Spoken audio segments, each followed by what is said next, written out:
ibyo mvuga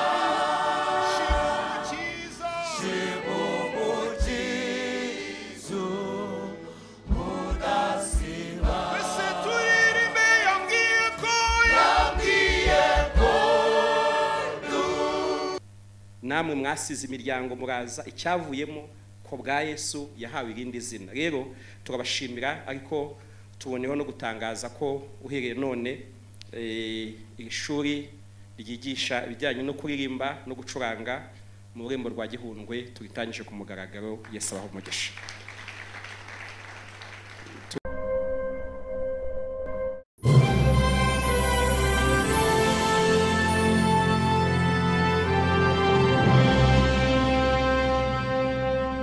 Shimwe mwongere mukomere Imana amashyi menshi. Hanyuma sabe abanyeshuri, nyakubahwa mushumba mukuru mukiri hano, ndasaba abanyeshuri bari mu ishuri rya muzika namwe mutera intambwe muzahangaha, mutera intambwe muzahangaha, muhagarare kwa kundi mugomba guhagarara nk'abiteguye kuririmba.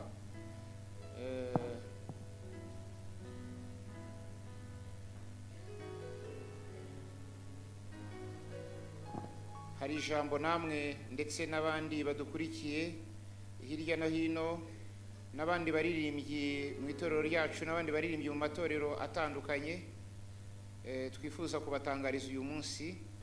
Mu gihe muraba mwiteguye kuririmba ibice bibiri cyangwa se bitatu by'indirimbo nishimiye ko menye rwose Yesu ko ari umukiza wanjye, muri kwitegura, nagira ngo ntangaze ku mugaragaro ko nyuma yo kwicara nka inama mpuzabikorwa y'ururembo rwa Gihundwe, twasanze ko ari byiza yuko hano i Gihundwe hatangizwa icyitwa Gihundwe Gospel Music Training Center, ahantu hazajya higishirizwa, hakanatorezwa, hakanahugurirwa muri muzika y'itorero abaririmbyi bacu n'abacuranzi n'abandi bose bakora mu ruganda rwa muzika y'itorero.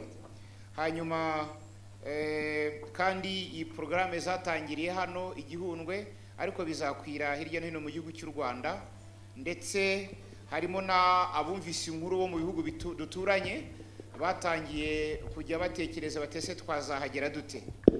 Programme nk'izi mu bindi bihugu duturanye nka Tanzania hari ahantu bita Arusha, Habari Marum College, abantu bava za Nzega bakava za Singida bakava za Tabora bakava za Kigoma, ari abaririmbyi twagiye tuhahurira baje guhaha ubumenyi kandi bakoze ibirometero n'ibirometero. Hanyuma hano rero dufite amahirwe yuko dufite izi gahunda, mbonereho abadukurikiye bari hirya no hino ko mwazitabira, namwe baririmbyi muri hano cyane cyane mutuye hano hafi ko mwabyitabira kuko ari ubumenyi bukenewe.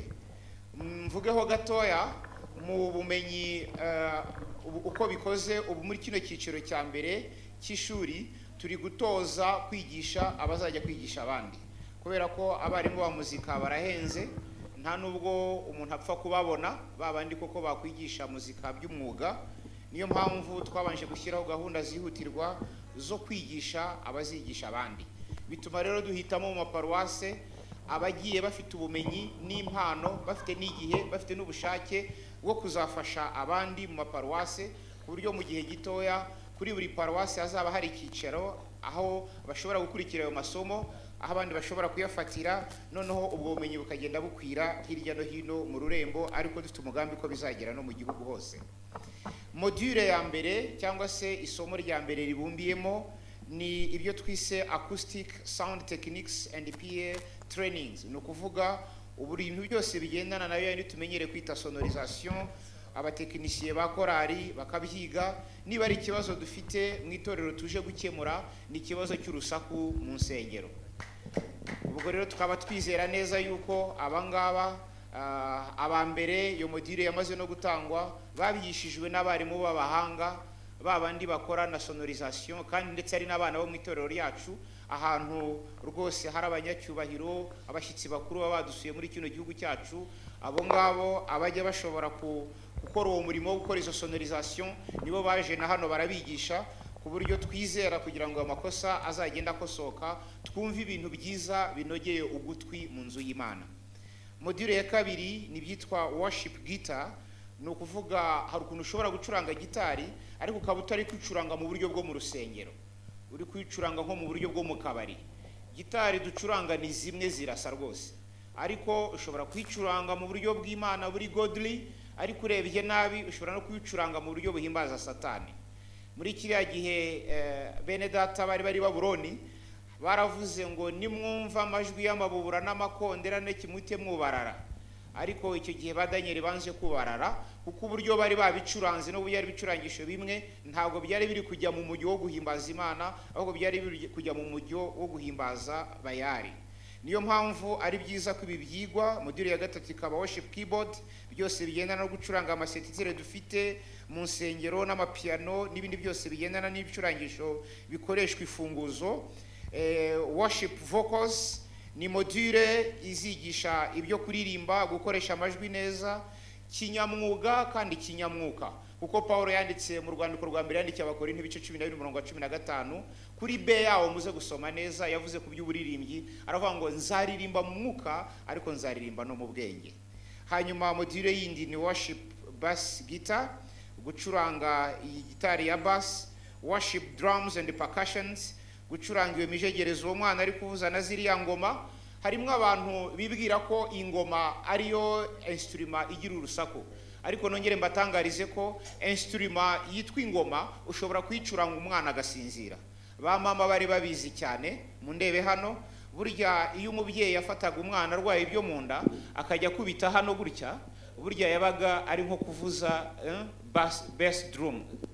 Noneho rero kire ari nka kick ari gukubita hano, yarangiza iyo yagiraga gutya burya kabaga ari nka kasembare ari kuvuza, ariko yabishyiraga mu murongo mwiza. Mu ndebe hano wajya kubona ukabona umwana agize gute, arasinziriye. Burya rero ba mama bari bazi kuvuza neza ingoma.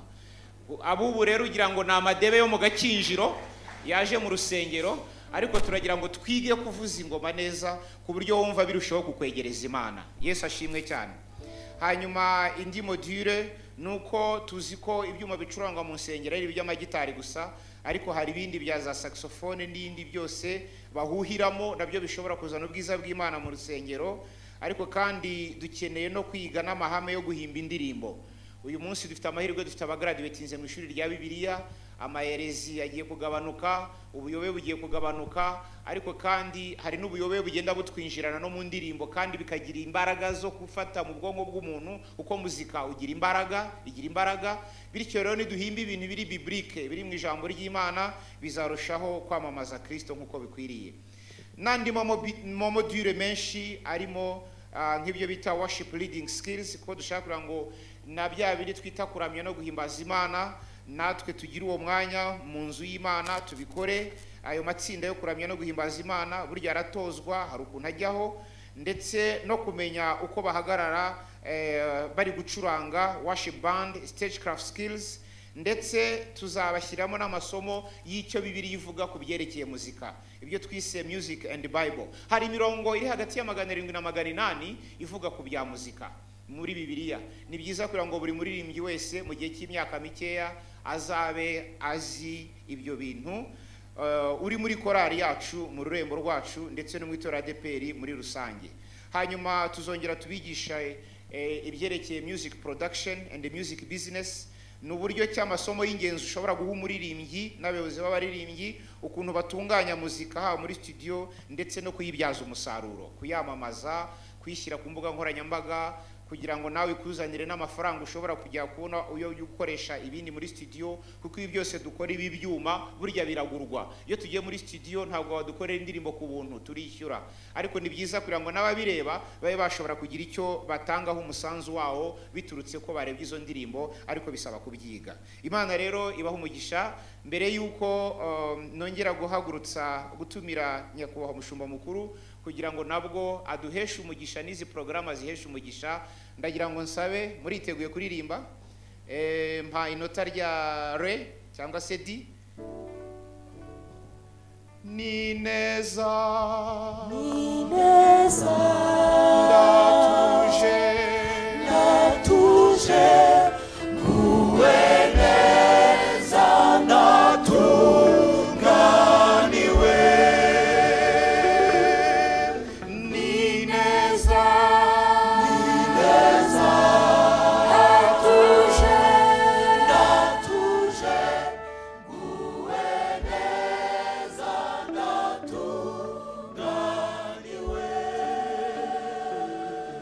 murakoze cyane.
Shimo mujizu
imana ibahe umugisha.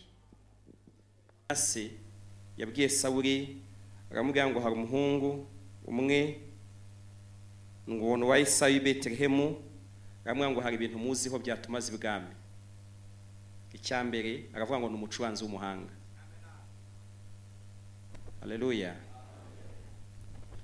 Buriya ni mubona habaye igiterane cyabayemo kirimo abantu bakomeye, kirimo abayobozi batandukanye, abaministri, ntabwo bazavuga ati mudushakiye ko arizaza kwirimba hano kandi babanyamwuka. Icyambere bazavuga bazati mudushakiye ko arizi kwirimba neza izaze muri bino birori. Ubuhanga bubasha kujyana ibwami. Yego, baravuga ati ni umucuranzi w'umuhanga, ariko afite n'ibindi, umwuka w'Uwiteka ari kuri we, afite igikundiro, afite ubwiza bw'Imana, aritonda mu byo avuga. Ntabwo ari umuntu mw'abantu mwe, umuntu ushaka kuba ibwami, umuntu akwiye kwitondera, yitonda. Abantu mubona bapfa kwivugira, kuvuga aho baboneye no ko babonye, bajya ku ma YouTube mbega abyuka ataranambara ati muzane kamera mvuge. Abo ngabo ntabwo batuma ibwami. Aritonda muki?